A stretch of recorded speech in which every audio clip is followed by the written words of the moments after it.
नमस्कार दोस्तों, आप देख रहे हैं बेफिक्र खबरें और मैं हूं आपके साथ आयुष। और आज की सबसे बड़ी बेफिक्र खबर झारखंड से है, जहां लोग सचमुच बेफिक्र होकर मर रहे हैं और सरकार बेफिक्र होकर 13,000 करोड़ रुपए उड़ा रही है। देखिए पूरा मामला आखिर है क्या। एक तरफ हेमंत सोरेन सरकार ढोल नगाड़े बजा बजाकर मैया समान योजना चला रही है। हर महीने 18 से 50 साल की महिलाओं को 2,500 रुपए देने का बड़ा बड़ा वादा किया गया था। 2024 के चुनाव से ठीक 3 महीने पहले 52 लाख महिलाओं के खातों में 1,000 रुपए डालकर वोट तो खींच लिए, लेकिन अब 2025 आते आते सारा खेल शुरू हो गया और हमें अलग अलग तरीके के पैतरे देखने को मिले। सबसे बड़ा कि 52,000 से ज्यादा महिलाओं के नाम बिना कोई नोटिस, बिना कोई वजह बताए रातों रात काट दिए गए। फरवरी, मार्च, अप्रैल, मई की किस्तें आज भी बाकी हैं। फर्जी लाभार्थियों के नाम से 132 महिलाओं के ऊपर एफआईआर दर्ज की गई है। पर जो सच में गरीब है, जो सच में जरूरतमंद है, वो आज भी बैंक के चक्कर काट काट कर थक गया है। और ये सारे पैसे आखिर आ कहां से रहे हैं? इसी पैसों के चलते एजुकेशन का गला घोटा जा रहा है, हेल्थ का गला घोटा जा रहा है। नया विधायक आवास जो करीब करीब 350 करोड़ रुपए देकर बनाया गया है, उसमें हमारे माननीय विधायक साहब एसी में बैठकर आराम फरमा रहे हैं। लेकिन हमारे बच्चों के स्कूलों में एक भी परमानेंट टीचर नहीं है, ना ही ई कल्याण स्कॉलरशिप कि पूरी तरह से जो उन्होंने बंद कर दिया है। और एसटी, एससी और ओबीसी के बच्चों को कॉलेज की फीस भरने में भी काफी मुश्किलों का सामना करना पड़ रहा है। प्राइमरी स्कूलों में बेंच और डेस्क तक नहीं है, बच्चे जमीन पर बैठकर पढ़ते हैं। ट्राइबल इलाकों में बच्चों को भूखे पेट स्कूल जाना पड़ता है और चुप रहने के लिए अलग अलग तरह की नशाएं करते हैं बच्चे, जो कि उनको दूसरे सोर्सेज से मिलती है।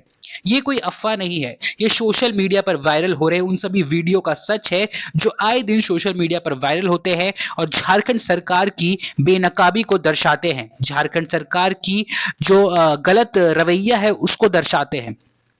अब हॉस्पिटल का हाल सुन लीजिए, आपके रोंगटे खड़े हो जाएंगे। रांची का रिम्स जो झारखंड का सबसे बड़ा मेडिकल कॉलेज है, वहां एम्बुलेंस तक नहीं है।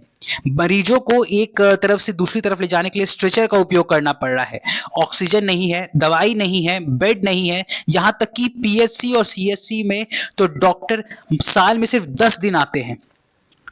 मां को मैया समान से 2,500 रुपए मिलते हैं, लेकिन जब बच्चे को डेंगू होता है तो प्राइवेट हॉस्पिटल में 80,000 से 1 लाख रुपए खर्च हो जाते हैं और फिर लाश घर आती है। और ये कहानी हर रोज की बन चुकी है झारखंड में। आज से कुछ दिन पहले एक वीडियो सामने आया था जिसमें एक भाई अपनी बहन को लेकर के सदर अस्पताल चतरा पहुंचा था, जहां पर डॉक्टर नहीं मिलने के चलते उस बच्ची की मौत हो गई। इसका जिम्मेदारी कौन लेगा, हेमंत सरकार या कल्पना सोरेन, जो कि हेमंत सरकार की नींव बनी हुई है।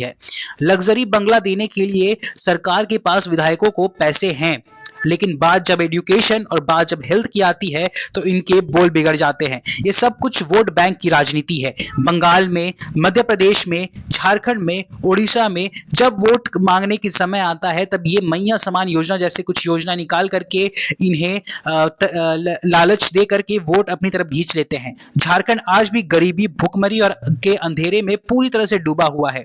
अब और बर्दाश्त नहीं होगा।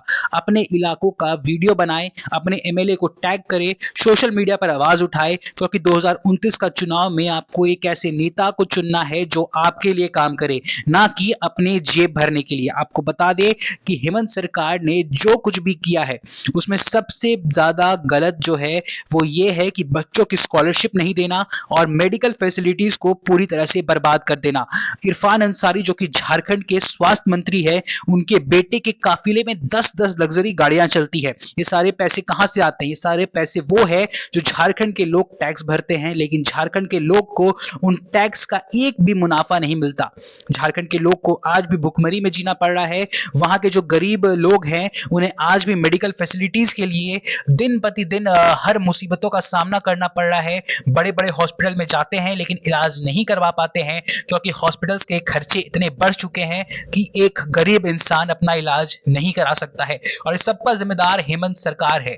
कहीं ना कहीं अगर मैं कहूं तो झारखंड में भी नेपाल जैसी स्थिति बनने लगी है और वो दिन दूर नहीं है जब झारखंड के सभी लोग हेमंत सरकार के खिलाफ रोड पर खड़े होंगे और हेमंत सरकार को अपनी गलती माननी पड़ेगी, क्योंकि हेमंत सरकार ने कहीं ना कहीं इस बार वोट की राजनीति करते हुए मैया समान योजना निकाला और इस मैया समान योजना में 13,663 करोड़ रुपए से ज्यादा खर्च करेंगे और यह सारा खर्च उन्हीं बजट में से किया जाएगा जो बच्चों के एजुकेशन के लिए, हेल्थ के लिए और अन्य चीजों के लिए लाया गया था। लेकिन सरकार इस पर कोई भी कदम नहीं उठा रही है और सिर्फ मैया समान योजना को बढ़ावा दे रही है, जो कि पूरी तरह से गलत है। झारखंड में अगर 25 लाख महिलाओं को अगर 1,000 रुपए मिल भी जाते हैं तो उन बाकी महिलाओं का क्या, उन बाकी परिवारों का क्या जिसका अधिकार आप छीन रहे हो, जिसके अधिकार को आप छीन करके लोगों में बांट रहे हो? क्या ये पैसा हेमंत सोरेन की जेब से आ रहा है? क्या ये पैसा कल्पना सोरेन की जेब से आ रहा है? नहीं, ये पैसा आ रहा है उन आम लोगों का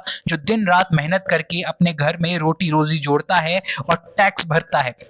आपको बता दें कि झारखंड की ये रणनीति जो है वो काफी खराब हो चुकी है और बच्चे और जो मेडिकल से जूझ रहे लोग हैं वो सड़कों पर उतरना शुरू हो चुके हैं। और सबसे बड़ी बात, अगर झारखंड में नेपाल जैसे हालात बने तो ये कोई नई बात नहीं होगी, क्योंकि झारखंड सरकार ने ऐसा खुद किया है। उन्होंने अपने पैर पर कुल्हाड़ी खुद मारी है और खास करके हेल्थ मिनिस्टर इरफान अंसारी जो बात करते हैं एशिया का सबसे बड़ा अस्पताल झारखंड में बनाने का, वो पहले सदर अस्पताल और रांची रिम्स को ही सुधार ले, तब जाकर झारखंड कहीं तरक्की की राह पर चलेगा, वरना फिर एक बार झारखंड भुखमरी के अंधेरे में डूबता हुआ नजर आएगा। ऐसी ही और खबरों के लिए देखते रहे बेफिक्र खबरें। जय हिंद, जय भारत।